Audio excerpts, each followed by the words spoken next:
I typically make gameplay videos, upload clips, stuff like that, but I wanted to make a quick video if you are new to eFootball, if you're coming over from FIFA, just like I did, and if you're brand new starting in July of 2026, this video is for you. I wanted to make a list of things that I think are important if you're just starting out. I am starting a new account on Xbox as well, just to kind of walk through what it looks like to be new, because it might be a little bit different than what I'm used to. After you do all the base stuff here, it gives you a little walkthrough. As you can see, there are login bonuses, and that is where I would like to start off this video, and where I think it's the most important is to log in daily, or at least as much as you can, because that's where you will get rewards without really having to do anything. They give a lot of free stuff, but these free things, they will add up over time, especially those eFootball coins. So that is the currency for this game, how to get better players. There are all these things you do when you log in, like look, there's a festival campaign. You can get free players, free rewards, free stuff to make your team better.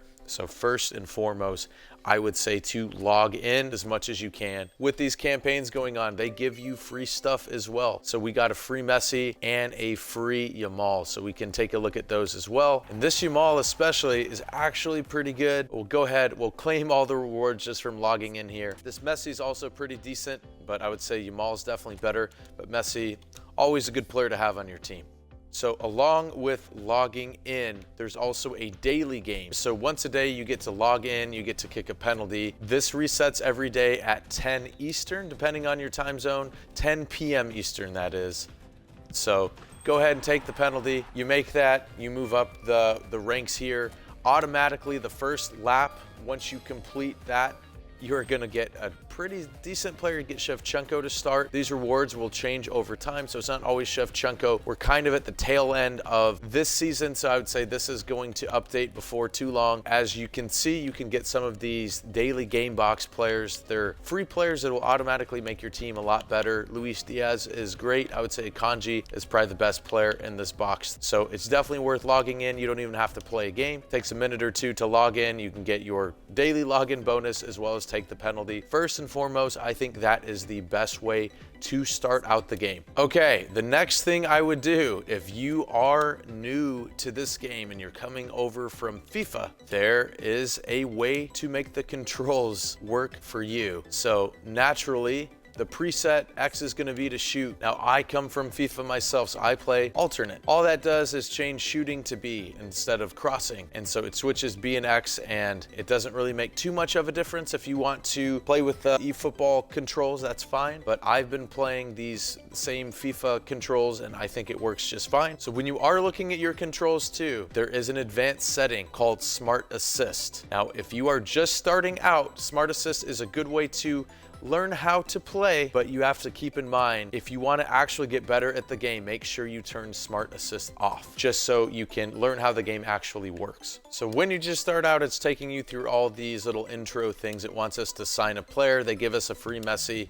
That's just part of it here. So these objectives are seen in your missions. Again, you're forced to do them when you first get in here, so they're hard to miss. But if you go to step up, as you can see, we've claimed some of these already, so you just have to complete all the rewards. You do have to do the step up 1 before step up 2, and then step up 3. But they're all pretty straightforward, shouldn't take you too long. Some might take you a little bit longer than others, but really not too bad. We have a little sidebar. I did complete all the step-up objectives already. Didn't take too long, took me maybe 30, 45 minutes to do everything as required. Yeah, so we already have 775 coins. So once you're starting to create your team, you can go ahead and start playing some of these events. They have limited time challenges that you can get a bunch of different rewards. So while you're completing these objectives, I would say prioritize anything that has those yellow eFootball coins. That's what you want. That's the actual currency. When you are putting money into the game, that's what you are buying. So anytime that they give these out for free, they're definitely worth the grind. But you can also get different contracts like nominating contracts, position tokens, eFootball points, stuff like that too. So these objectives are worth doing. With doing all these versus AI objectives, you can even put it on auto control. So you can sim these games. You don't even have to play them. And while especially your team's not very good, maybe you don't want to play these games, I recommend putting it on at least at very least professional, get better at the game, but even simming, your team can beat professional and top players, so that shouldn't be too big of an issue. And then PvP, these games are a lot more competitive, and the limits are going to be a lot stricter, where you're only going to be able to use English club players or national team players. These are going to be a bit more of a grind when you just start out, but at very least I would grind out to get that first main reward of getting the eFootball coins. You get 50 and you have a chance to get 100 every week with the 2 updates that they'll do on Thursday and then Sunday as well. If you don't have any players from English clubs or whatever the event is, it'll give you base players. Now, as far as the eFootball coins go, you have to be very careful how you spend them if you're just starting out, and also if you're not planning on putting money into this game. The most important thing when you're just starting out is to go ahead and get a manager and to figure out the play style that you are going to play. This is what we are going to save up for. Now, with each manager, they have different play styles. So as you can see, this Deschamps has possession game and long ball counter. The most meta play styles are going to be long ball counter and quick counter, but long ball counter seems to be best in the game. That's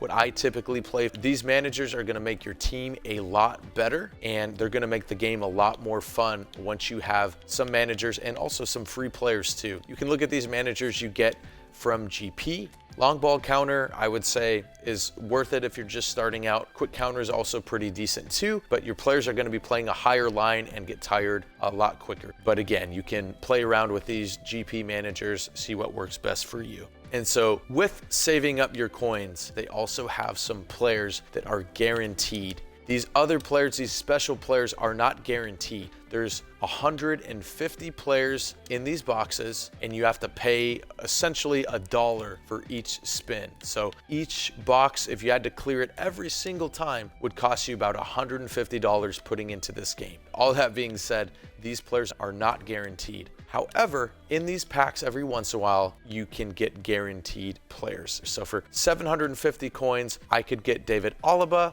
or you can get Darwin Nunez with bullet header, who's actually pretty good. These are a good and efficient way to spend your coins that you save up. With eFootball, it does have various updates, and with these various updates come different campaigns.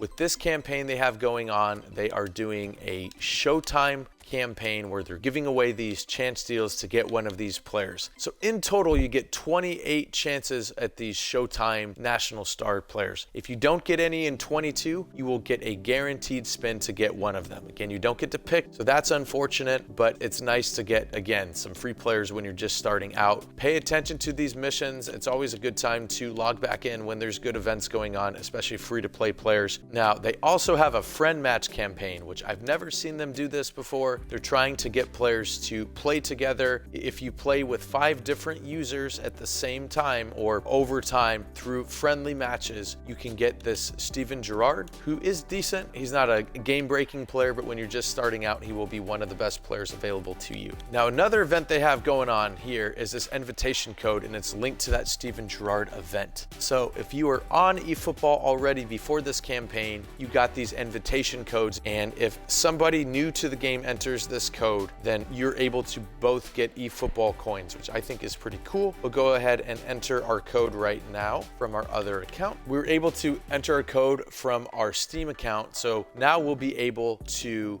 get objectives and earn coins for the other player as well as us. So if you have multiple accounts, this is a good way to get free coins pretty easy, and you actually get a lot of coins. We will share our invitation code because, again, as you can see, there is a benefit to having an invitation code because you get these coins for free just for playing objectives. Last thing that I will talk about is eFootball League. Now, this is the same thing as the Foot Champs League in FIFA. There is a PvP and versus AI category. The PvP one is the most competitive. They've recently started adding rewards to this. This has been something new to eFootball 2026. So I imagine the rewards in eFootball 2027 are going to be even better. You never know who you're going to match up against, but you do try to get people the same level as you. It's going to be pretty easy till probably about Division 4 or 5. That's when it gets a little bit more sweaty and those games get a lot tougher. The final thing I'd emphasize is keeping up the grind. So this is a game that it rewards you logging in daily,